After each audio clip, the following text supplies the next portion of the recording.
रान जैसे ही उस आवाज को सुनती है एकदम स्लो मोशन में उसके कदम थम जाते हैं। पीछे मुड़ती है तो देखती है एक लड़का हाथ में छाता और आंखों में वो शांत सा चेहरा, जैसे कोई आयुर्वेदिक एड का ब्रांड एम्बेसडर खड़ा हो। और हाँ, ये कोई और नहीं, ली था। उसकी आंखों में एकदम वही चेहरा फ्लैश करता है जैसे किसी हिंदी फिल्म की हीरोइन को याद आता है। अरे ये तो वही है जिसने मेरी जान बचाई थी। उसके दिल में एक सेकंड के लिए बैकग्राउंड म्यूजिक बजता है, तुझ में रब दिखता है। ली जो मिस्टर लुओ का दोस्त था, उसे मिस्टर लुओ ने साफ शब्दों में कहा था, देखो भाई, तुम्हारे हाथ में छाता है और उस लड़की के सिर पर बादल, उसे घर छोड़ दो, तुम्हारे पास कार भी है, जमीर भी। तो भाई ली फुल ऑन हीरो मोड में आ गया था। सॉन्ग रान की नजर उस छाते से ज्यादा ली के चेहरे पर थी। उसके मन में एक ही सवाल, ये बंदा बारिश में भी इतना कूल कैसे लग सकता है। ली ने हल्की सी मुस्कान के साथ कहा, मैं तुम्हें घर छोड़ देता हूँ, इतनी बारिश में तुम अकेले घूमोगी तो लोग मुझे ही बुरा बोलेंगे। दोनों कार में बैठ जाते हैं। कार के अंदर सिर्फ एक ही चीज की आवाज, बारिश। और दूसरी जो चल रही थी सॉन्ग रान के दिमाग की फिल्म। उसे याद आता है जब उसके मकान मालिक ने कहा था, बेटा अगर कायनात चाहे तो वही बंदा बारिश में छाता लेकर वापस आता है। और वो तो सच में हो गया। कार का माहौल एकदम फिल्मी हो चुका था। सॉन्ग रान थोड़ी हिचकिचाहट के बाद पर पूरे इमोशन में पूछ ही लेती है, तुम्हें याद है वो दिन जब तुमने मेरी जान बचाई थी। ली थोड़ा स्मर्क करता है जैसे सलमान खान का साइड प्रोफाइल हो। याद है, कैसे भूल सकता हूँ, तुम्हारी चीख तो आज भी मेरे कानों में गूंजती है। डॉल्बी डिजिटल में। सॉन्ग रान हंस पड़ती है और कहती है, मैं तुम्हें उस दिन के बाद हर जगह ढूंढती रही, इंस्टाग्राम, फेसबुक, लिंक्डइन, यहाँ तक कि शादी.com तक देख लिया, बस एक बार थैंक यू कहना था। ली हंस पड़ता है, अरे यार शादी.com मतलब तुम फुल टाइम स्टॉकर निकली। सॉन्ग रान थोड़ी शर्मा जाती है लेकिन उसकी जिज्ञासा अभी भी जिंदा है। पर तुम वहाँ आए क्यों थे? मैं तो इंटरव्यू लेने आई थी मिस्टर लुओ का, पर तुम वहाँ क्या कर रहे थे? ली एक सेकंड सोचता है फिर कहता है, देखो असली बात ये है, मिस्टर लुओ ने बोला कि एक लड़की का इंटरव्यू हो रहा है, मुझे लगा कोई सेलिब्रिटी होगी, पर जब मैं पहुँचा तो देखा तुम हो, तो सोचा जॉब तो छोड़ो, छाता ले जाता हूँ। सॉन्ग रान अब जोर जोर से हंसने लगती है, मतलब तुम मेरी जिंदगी के हीरो नहीं, एक्सीडेंटल हीरो निकले। और इस तरह बारिश की वो रात एक हल्की फुल्की प्यारी सी कॉमेडी में बदल जाती है, जैसे किसी पुरानी बॉलीवुड फिल्म का सेकंड एक्ट, जहाँ प्यार, बारिश और थोड़ी सी मस्ती सब कुछ एक साथ हो। सॉन्ग रान हल्की सी मुस्कान के साथ जवाब देती है, मैं ईस्टर्न सिटी के वॉलंटियर सोल्जर्स पर एक डॉक्यूमेंट्री बना रही हूँ, इसलिए ये इंटरव्यू लिया था। फिर एकदम फिल्मी स्टाइल में धीरे से मुस्कुराते हुए पूछती है, वैसे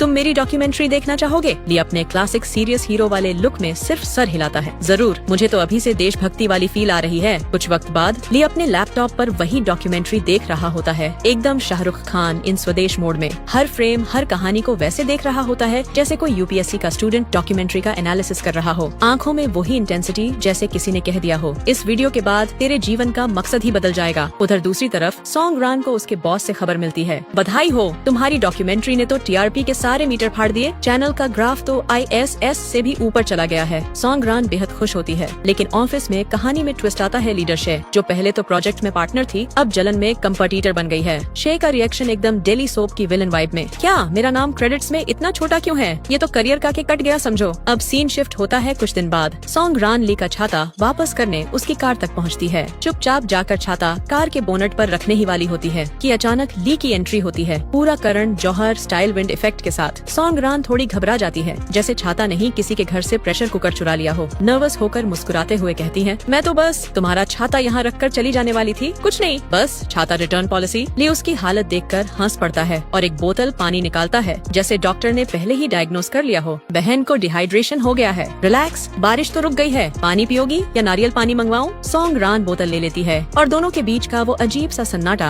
अब एक कूल चुप्पी में बदल जाता है। बातों ही बातों में ली की नजर उसके हाथ पर जाती है और वो पूछता है, वैसे तुम्हारा वो रेड ब्रेसलेट कहाँ है जो पहले था, पैशन स्टेटमेंट टाइप? सॉन्ग रान के दिमाग में तुरंत एक प्लान क्लिक करता है, ब्रेसलेट तो घर पर ही है, लेकिन ये तो परफेक्ट बहाना है नेक्स्ट मीटअप का। मुस्कुराकर बोली, वो तो घर पर रह गया, अगली बार तुमसे मिलूंगी तो जरूर लाऊंगी, ब्रेसलेट भी और बहाने भी। ली कुछ नहीं कहता, बस आंखों से एक ऐसा एक्सप्रेशन देता है जो साफ कहता है, अच्छा मैडम स्ट्रेटेजी पर काम कर रही हैं। सॉन्ग रान फिर एक आखिरी चाल चल देती है, जैसे यूनो में ड्रॉ 4 फेंक दिया हो। वैसे तुम्हारा नंबर मिल सकता है, जस्ट इन केस ब्रेसलेट लाना भूल जाऊँ तो रिमाइंडर भेज देना। ली कहता है, नंबर? हाँ हाँ ले लो, लेकिन सिर्फ ब्रेसलेट के लिए कॉल करना, गॉसिप के लिए नहीं। दोनों हंस पड़ते हैं। बारिश अब थम चुकी है, लेकिन उनके बीच एक नए रिश्ते का मौसम शुरू हो चुका था, थोड़ा क्यूट, थोड़ा फनी और पूरी तरह देसी। ली ने बिना किसी हिचक के अपना नंबर दे दिया। सॉन्ग रान के चेहरे पर एक छुपी सी लो भाई जीत गई मैं वाली मुस्कान थी, जैसे केबीसी में 7 करोड़ वाला सवाल सही कर दिया हो। जाते जाते ली ने उसके इंटरव्यू का जिक्र छेड़ दिया, एकदम शाहरुख स्टाइल में बोला, तुम्हारा काम काफी इम्प्रेसिव था, खासकर वो आखिरी वाला हिस्सा। ये सुनते ही सॉन्ग रान के चेहरे पर एक नई चमक आ गई, जैसे उसने फेयर एंड लवली का इंस्टेंट ग्लो वाइव वाला एक्ट लगा लिया हो। उसे एकदम समझ आ गया, अरे बंदा डॉक्यूमेंट्री देख चुका है। और ये बात उसके दिल को गुलाब जामुन जैसा मीठा महसूस हुई। सीन शिफ्ट सॉन्ग रान का घर। डिनर टाइम पर सॉन्ग रान अपनी माँ के साथ टेबल पर बैठी होती है। माँ थोड़ी सास बहू सीरियल वाले मूड में थी। फुल इमोशनल ड्रामा चालू। बेटा, ये तुम्हारा डॉक्यूमेंट्री वाला काम मुझे बिल्कुल पसंद नहीं। पिछली बार भी तू बॉर्डर तक चली गई थी, अब क्या अगली बार अंटार्कटिका निकल पड़ेगी? फिर माँ ने इमोशनल पत्ता फेंका। अचीवमेंट सब कुछ नहीं होती, सेहत भी जरूरी है। और शादी, उसका तो तुम्हारी लिस्ट में कोई एंट्री ही नहीं है। सॉन्ग रान ने शांति से जवाब दिया, थोड़ा रणवीर सिंह वाले स्वैग में। माँ, यही तो मेरा पैशन है। मैं अगर इसे छोड़ दूँ तो मेरी IMDb की रेटिंग का क्या होगा? माँ कुछ और कहने ही वाली थी, लेकिन सॉन्ग रान ब्रेक के बाद मिलते हैं वाले मूड में उठी और अपने कैमरे के साथ निकल गई। हाथ में कैमरा, दिल में जुनून। Scene cut office on. जलन यानी शाय का केबिन। शाय अपने ऑफिस में बैठी होती है। कंप्यूटर स्क्रीन पर सॉन्ग रान की नई डॉक्यूमेंट्री चल रही होती है। उसका रिएक्शन पूरा देसी विलन मोड ऑन। क्या हर सीन इतना परफेक्ट, हर नरेशन इतना दिल से। बैकग्राउंड म्यूजिक तो अरिजीत से भी ज्यादा स्मूथ है। उसका BP 200 के पार। दिमाग में बस एक ही फ्लैशबैक घूम रहा था। जब सॉन्ग रान ने मुझसे ली के बारे में पूछा था तो मतलब उस वक्त भी प्लानिंग चल रही थी। ये लड़की तो मुझे स्किप इंट्रो बना के खुद मेन लीड बन गई। गुस्से में शाय ने माउस इतनी जोर से क्लिक किया कि कंप्यूटर ने भी सोच लिया, मैडम थोड़ा शांति रखो, मेरा क्या कसूर है। सीन कट होता है। सॉन्ग रान फिर से डिनर टेबल पर होती है, लेकिन हाथ में मोबाइल और स्क्रीन पर ली के साथ फुल ऑन व्हाट्सएप चैटिंग चल रही होती है। कभी इमोजी, कभी जिफ, कभी तो कभी अच्छा तुम भी ना। उसकी आंखों में वही मुस्कान थी जैसे बिग बाजार में 90% का डिस्काउंट मिल गया हो। माँ ने एकदम CID वाले अंदाज में नोटिस मारा। फोन छोड़ो, खाने पे ध्यान दो, थोड़ा सख्त टोन में कहा। सॉन्ग रान ने हल्की सी मुस्कान के साथ जवाब दिया, माँ मल्टीटास्किंग नाम की भी कोई चीज होती है। मैं दोनों चीजें एक साथ कर सकती हूँ, प्यार भी, पराठा भी। माँ ने थोड़ी उफ ये लड़की वाली एक्सप्रेशन दी, लेकिन अंदर ही अंदर समझ भी गई थी, लगता है बेटी अब फुल बॉलीवुड मोड में जा रही है।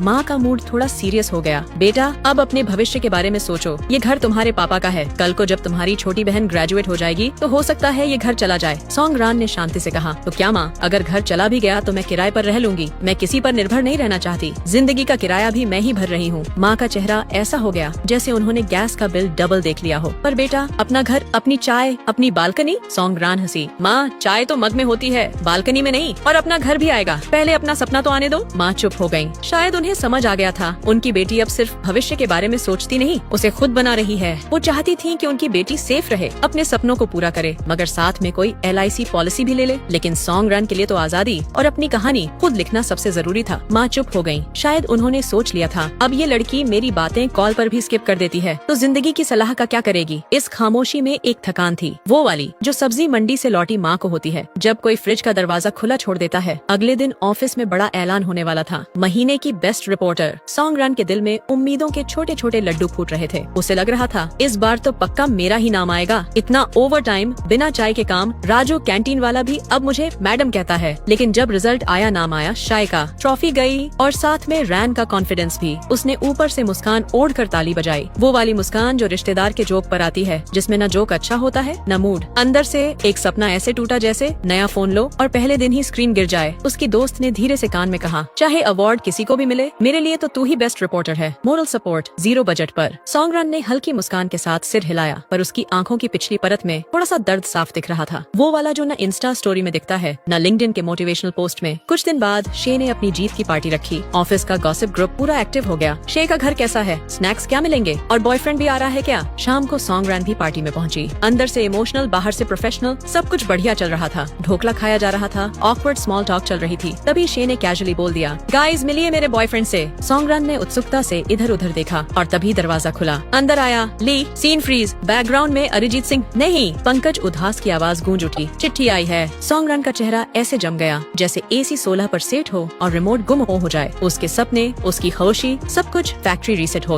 गया। बिना कुछ कहे उसने एक बहाना मारा, थोड़ा पानी पीना है, और चुपचाप किचन की तरफ चल दी। वहाँ पहुँचकर उसने अपने आंसुओं को व्हाट्सएप स्टेटस की तरह छुपाने की कोशिश की, मगर वो तो ऑटो डाउनलोड पर लगे थे। उधर लाई ने भी उसका बिहेवियर नोट कर लिया था। उसने भी एक बहाना बनाया, वॉशरूम जा रहा हूँ, और धीरे से किचन में आया। वहाँ उसने देखा सॉन्ग रान रो रही थी। एक पल के लिए उसका दिल ऐसा हुआ जैसे फोन साइलेंट पर हो और वाइब्रेशन भी बंद। वो थोड़ा आगे बढ़ा और बोला, तुम ठीक हो, क्या हुआ। सॉन्ग रान ने कुछ नहीं कहा, बस अपना लाल ब्रेसलेट निकाला, उसके हाथ में रखा और धीरे से बोली, मैं बस ये देने आई थी, अब मुझे जाना है। इतना कहकर वो वहाँ से चली गई हमेशा के लिए। ली वहीं खड़ा रह गया, ब्रेसलेट को ऐसे देख रहा था जैसे 5वीं क्लास के गणित के सवाल को समझ आ रहा है पर हल नहीं निकल रहा। उधर दूसरी ओर शे के मन में भी कुछ उलझन सी होने लगी थी। उसे लगने लगा कि ली के साथ उसका रिश्ता थोड़ा व्हाट्सएप DP जैसा है, ऊपर से अच्छा दिखता है लेकिन अंदर कोई स्टोरी नहीं है। फिर भी उसने अपने पापा को फोन किया। मीटिंग उतनी अच्छी नहीं रही, पर मैं इस रिश्ते को एक और मौका देना चाहती हूँ। शायद इस फैसले के पीछे सिर्फ लाई से प्यार नहीं था, उनियो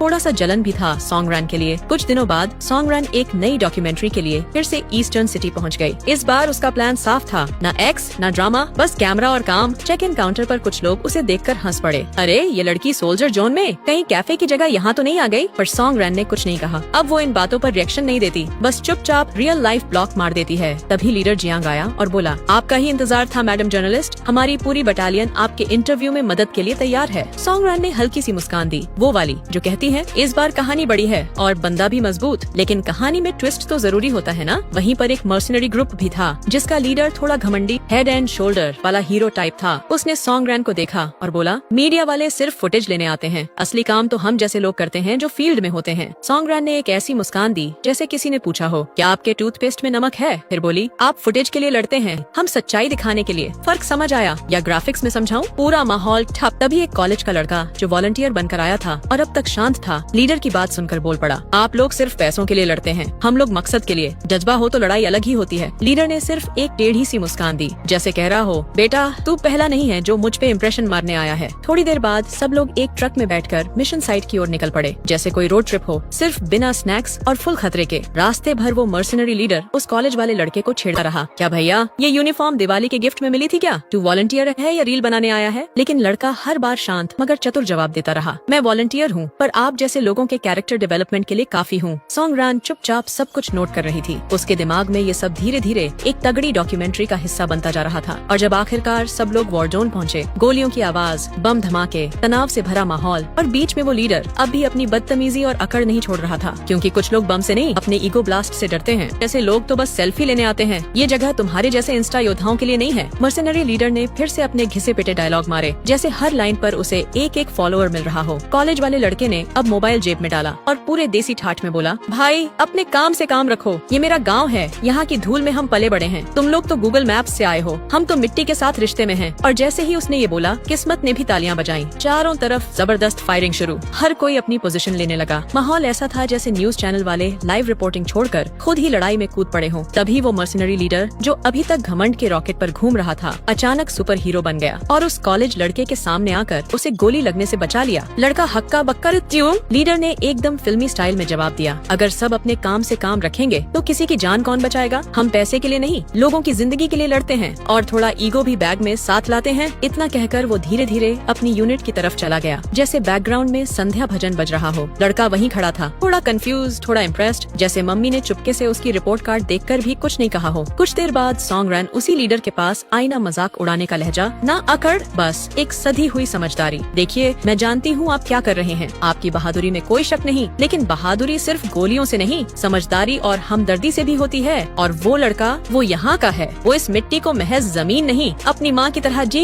यादता है। उस पर थोड़ा भरोसा करिए, नतीजा भी बेहतर मिलेगा। लीडर ने कुछ नहीं कहा, बस एक पल के लिए उसकी आंखें झुक गईं, जैसे अहंकार का वजन थोड़ी देर के लिए उतर गया हो। उसके चेहरे पर वो ग्लानि थी, जैसे गलती से व्हाट्सएप ग्रुप में गर्ल्स ओनली वाले स्टिकर भेज दिया हो। सॉन्गरैन चुपचाप चली गई और इसी हल्की सी मुस्कान और थोड़ी अकड़, थोड़ी समझदारी के साथ इस एपिसोड का टू बी कंटिन्यूड वाला एंड होता है। अगली बार क्या होगा? क्या सॉन्गरैन की बनाई डॉक्यूमेंट्री वायरल होगी? क्या मर्सनरी लीडर उस कॉलेज लड़के को यार मानेगा? क्या चाय वाले को भी ब्रेकिंग न्यूज मिलेगी? जवाब मिलेगा अगले एपिसोड में। Same battle ground, same drama.